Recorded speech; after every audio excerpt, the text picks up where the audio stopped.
যারা গণতন্ত্রে বিশ্বাস করে না বা যারা গণতন্ত্রের মর্মার্থ উপলব্ধি করতে পারে না, তারাই কিন্তু গণতন্ত্রের সমর্থক। আপনারা ভুলে যাবেন না, একটা রাজনীতিককে কিন্তু আমাদের দেশে গণতান্ত্রিক প্রক্রিয়া যদি সঠিকভাবে যদি আমরা প্র্যাকটিস করি, তাহলে প্রতিটি রাজনৈতিক, আমাকেও, আমি শিক্ষক কিন্তু আমাকেও প্রতি 5 বছর জনগণের সামনে পরীক্ষা দিতে হয়। 5ই অগাস্টে তো বাংলাদেশের প্রতিটি মানুষের সামনে ছিল অত্যন্ত একটি আবেগঘন মুহূর্ত। কেন? সেদিন তারা উপলব্ধি করেছিল যে আমরা বিগত 15 বছরের যে স্বৈর শাসন, সেই স্বৈর শাসন থেকে মুক্ত হয়ে একটি উন্মুক্ত পরিবেশে আমরা এসেছি। কি সেই উন্মুক্ত পরিবেশ? আমরা গণতন্ত্রে উত্তরণ করি। গণতন্ত্রের কথাটি কেন এসেছে? গণতন্ত্রের কথাটি ব্যাখ্যা করতে গেলে আমাদের ফিরে যেতে হবে 1971 সালে।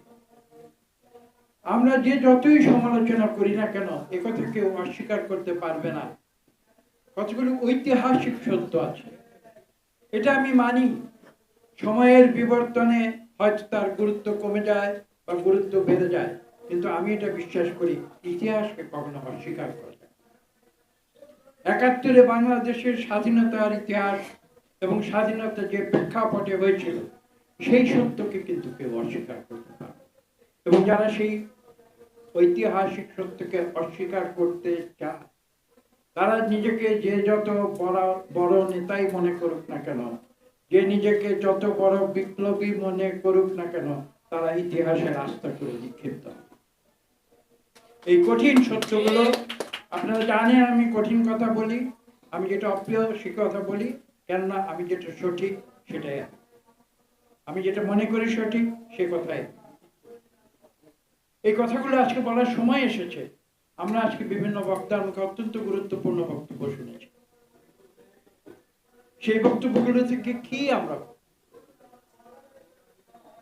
কি সমাধানে আমরা আসতে পারি, সেই বিষয়টি আজকে আমাদের বিবেচনা। সমাধান কিন্তু একটি, বাংলাদেশের 18 কোটি মানুষের সামনে একটি মাত্র সমাধান।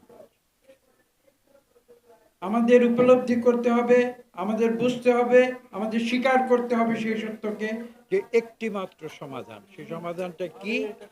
বাংলাদেশ 15 বছর স্বৈর শাসনে ছিল, বাংলাদেশের সমাধান হচ্ছে আমাদের গণতন্ত্রে উত্তরণ করতে। এছাড়া দ্বিতীয় কোনো সমাধান বাংলাদেশের 18 কোটি মানুষের সামনে নেই। গণতন্ত্রের যে সূতিকাগার, যে গণতান্ত্রিক পদ্ধতিকে আমরা অনুসরণ করি, সেটা হচ্ছে ইংল্যান্ডের ওয়েস্টমিনস্টার। সেখানে আলোচনা হয়েছে, সেখানে জ্ঞানী গুণীরা বলেছেন, কি বলেছেন? Democracy is bad. লক্ষ্য করুন কথাগুলো, তারা নিজেরাই বলেছে ডেমোক্রেসি ইজ ব্যাড। কিন্তু বাক্যটি সেখানে শেষ হয়নি। বাক্যের পরবর্তী অংশ হচ্ছে, democracy is bad but other systems are worse. অর্থাৎ ডেমোক্রেসি খারাপ হতে পারে, কিন্তু আমরা যদি ডেমোক্রেসি না করে অন্য কিছু করি, তার ফলাফল আরো বেশি খারাপ।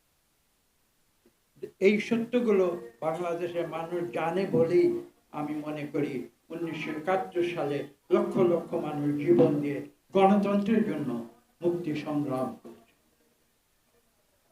আজকে কোনো ভুল ব্যাখ্যা দিয়ে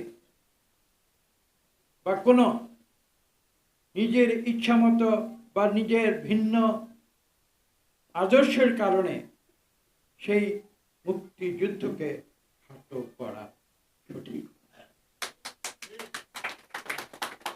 কেননা যদি সেটা আমরা করি, তাহলে আমরা আমাদের নিজের অস্তিত্বে কুঠারাঘাত করি।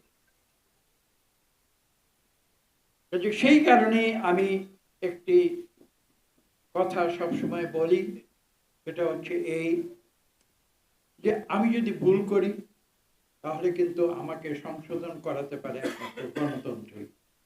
আমি শিক্ষক হিসেবে একটা ছোট্ট উদাহরণ দিই। উদাহরণটি হচ্ছে এই, যে ছাত্রদের আমরা পরীক্ষা নেই প্রতিবার।